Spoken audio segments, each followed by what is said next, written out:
Condominio 7, episodio 2. La riunione condominiale degli spiriti. Marco aveva preso una decisione molto semplice. Quella notte non avrebbe partecipato a nessuna riunione condominiale. Vivi, morti, mezzi morti. Non gli interessava. Alle 2:57 era seduto sul divano con la convocazione in mano. La guardò.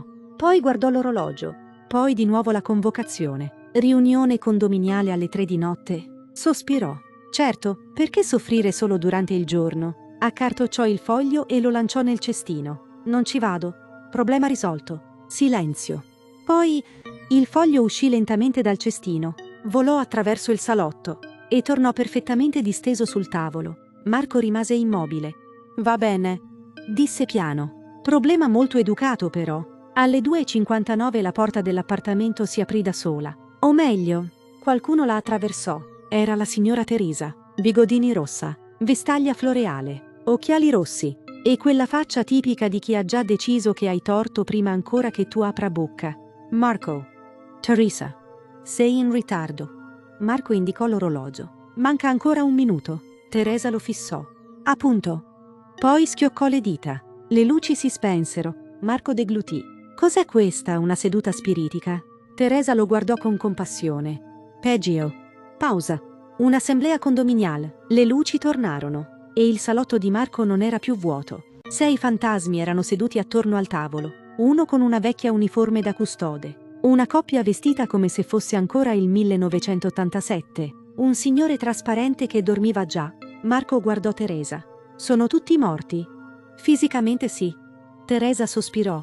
Burocraticamente purtroppo no. Il fantasma del custode batté un piccolo campanello. Punto numero 1. Rumori molesti. Marco alzò subito le mani. Non guardatemi. Tutti lo guardarono. Teresa aggiunse. Ti stiamo già guardando. Dal fondo del tavolo una donna fantasma alzò la mano. Vorrei denunciare mio marito. L'uomo accanto a lei roteò gli occhi. Per cosa stavolta? Russa. L'uomo spalancò le braccia. Ma sono morto. La moglie sbatté il pugno sul tavolo. E non hai ancora imparato a smettere. Marco abbassò la testa per non ridere. Errore. Teresa lo vide. Trovi qualcosa di divertente? No. Bene. Aprì una cartellina enorme. Punto numero 2. Qualcuno ha lasciato una macchia rossa sulle scale. Marco diventò serio. Rosa? Teresa annuì.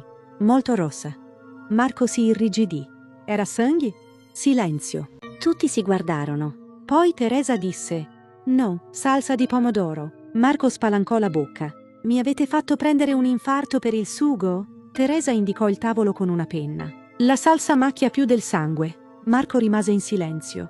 Questa frase, dissi lentamente, mi preoccupa per molti motivi. Il custode prese nota. A quel punto Marco decise che aveva avuto abbastanza. Si alzò lentamente. Bene, riunione fantastica, davvero, bellissima esperienza. Io andrei a dormire. Tutti i fantasmi girarono la testa verso di lui contemporaneamente. Teresa sorrise. Non abbiamo ancora votato. Marco si risiedette. Naturalmente. Teresa distribuì alcune schede trasparenti. Marco lesse la sua. Nuovo rappresentante dei vivi. Guardò Teresa. C'è significa. Complimenti. Marco indicò gli altri. Ma sono l'unico vivo. Teresa annuì. Esatto, hai vinto all'unanimità. Posso rifiutare? Il custode sorrise. Certamente.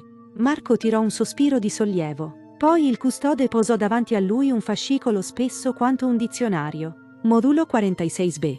Marco lo aprì. Centinaia di pagine. Domande. Timbri. Allegati. Una sezione intitolata Motivazione spirituale del rifiuto. Marco richiuse lentamente il fascicolo. Accetto. Teresa annuì soddisfatta. Scelta saggia. Non era una scelta. Poi boom, boom, boom. Poi una voce arrivò dal corridoio. Teresa? Pausa. Apri? La maniglia iniziò a girare da sola. Tutti i fantasmi si allontanarono dalla porta. Marco li guardò incredulo. Aspettate. Indicò l'ingresso. Voi avete paura di un fantasma? Teresa lo fissò. Lui non è un fantasma. La porta si aprì lentamente. Nel corridoio c'era un uomo anziano. Elegante. Perfettamente solido. Nessuna luce blu. Nessuna trasparenza. Niente catene, solo un sorriso inquietante e una vecchia chiave tra le dita. Sulla chiave c'era inciso un numero. 7. L'uomo guardò Marco. Finalmente, disse. Qualcuno abita di nuovo nel mio appartamento. Marco sentì lo stomaco stringersi. Il suo appartamento? Teresa sussurrò da dietro di lui. Marco? Marco si voltò. C'è? Teresa indicò l'uomo. Lui è morto nel 1950. Silenzio. L'uomo sorrise ancora. Poi entrò, senza attraversare la porta.